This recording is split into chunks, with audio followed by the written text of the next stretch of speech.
Okay, so let's talk about collaboration. We usually think of it as just, working with other people. But what if that's totally backward? What if real collaboration, the kind that actually works, is a skill you have to master inside yourself first? That's what we're going to dig into today. How to master collaboration, but starting from the inside out. All right, let's kick things off with this really powerful, maybe even a little controversial idea from Robert Greene. He basically says that depending on other people, that's misery, and depending on yourself, that's power. It kind of sets up this big battle, right? Self-reliance versus teamwork. The idea is that needing anyone is just a weakness, a recipe for disaster. But come on, we all know it's not that simple, right? I mean, if being totally independent was the only thing that mattered, then why is teamwork behind like almost every single great thing that's ever happened? It creates this paradox, this tension that we all have to figure out in our own lives. And this is where this idea of playing styles comes in. It's a huge concept for us today. Think of your playing style as your personal signature. It's how you operate, how you think, how you react, especially when things get tough. And here's the kicker. Great collaboration isn't about just blindly trusting people. No way. It's about understanding these patterns, these playing styles, first in yourself and then in everyone else. So, what if the key to figuring everyone else out actually starts with figuring yourself out first? That's the main idea we're running with. To really understand other people, you have to start with you. It's an inside-out job. The real work, it starts right here. Okay, let's jump into our first section. We're calling it the collaboration paradox. And the big question is, how do we balance that need to be self-reliant with the fact that, hey, we absolutely have to work with other people to get anything meaningful done? And this is where we need to draw a really clear line. See, on one hand, you've got unhealthy dependence. That's when you're relying on other people for your self-worth, for your emotional stability. That's the misery Robert Greene was talking about. But then, on the other hand, you have intelligent collaboration. This isn't about needing someone to complete you. It's about strategically working with people whose skills complement yours so the whole team just becomes way more effective. And Simon Sinek adds a really important layer to this. He says, minding your own business will take you very far in life. Think about that. Part of being a master collaborator is knowing when not to collaborate, knowing when to step back. You don't have to fight every battle. You don't have to be in every conversation. Sometimes the smartest move is knowing when to just stay out of it.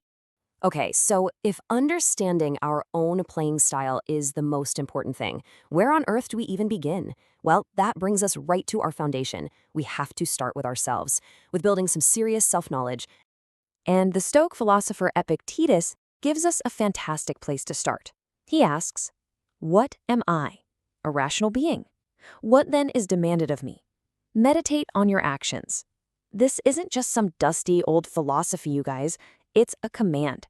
He's saying the number one job you have is to look inward and really think about what you do, why you do it, all your patterns. And he makes it super practical. I mean, look at these questions. This is basically a daily checklist for your character. Asking yourself things like, how did I steer away from serenity today? Or what did I do that was unfriendly? It's not about beating yourself up, not at all. Think of them as diagnostic tools.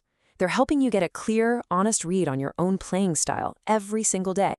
Doing this kind of self-reflection brings up a huge bias we all have. We tend to look at other people and see this polished, finished product. We think, wow, they've got it all figured out. But when we look at ourselves, all we see is the messy inside, all the doubts and the struggles. But here's the reality. Everyone is pretty much just trying to look like they know what they're doing. So a huge part of this is learning to trust yourself more. It's about correcting that perception so you can show up as an equal.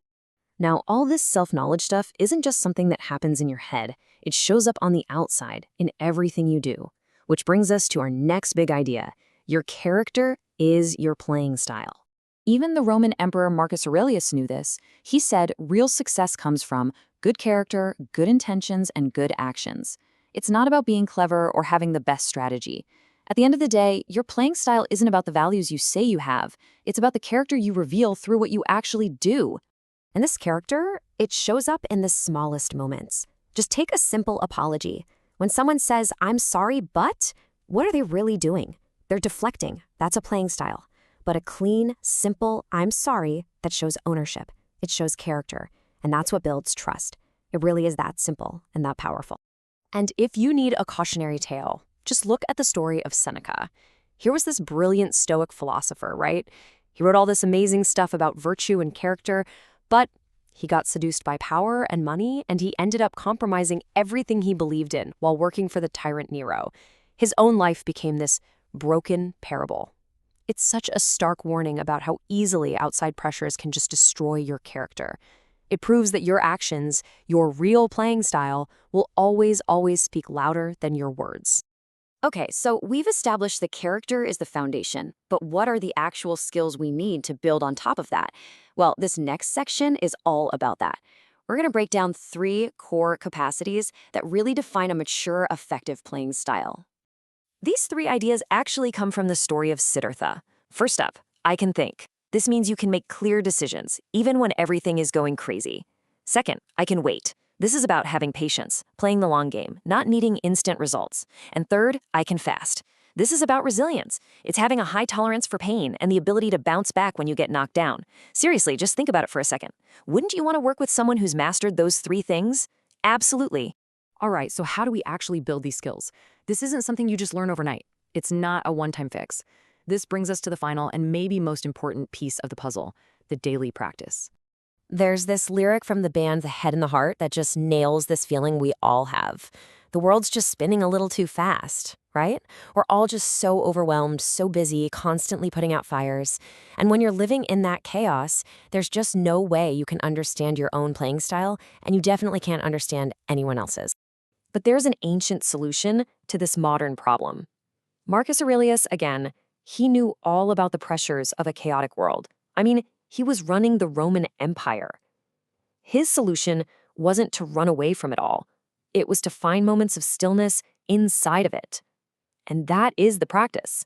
You have to carve out quiet moments for yourself to just observe, to reflect, and to actually see things clearly.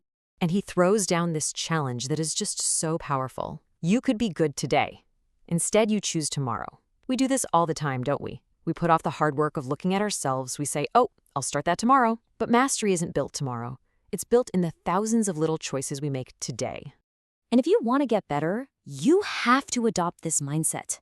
To really understand your playing style, you've got to be willing to take critique. From other people, sure, but also from yourself. Your own honest, sometimes brutal self-assessment. Look, it's not always going to feel good, but it is the only way you're ever going to grow. Ultimately, this whole practice of finding stillness and reflecting, it all helps you answer one simple but really deep question. So, what's the good word? It's about cutting through all the noise, all the drama, all the stuff that doesn't matter, to find the truth. To figure out what's really going on here. What's the important thing? And that leads us to the final question, the one that really brings it all home. I want you to really think about this. What does your playing style communicate? Forget for a second what you intend to do. Just look at what you actually do. Your actions, your habits, how you react when you're stressed out. What story does all that tell? Because that story, that's your playing style. And that is what will decide, more than anything else, how well you can truly collaborate with other people.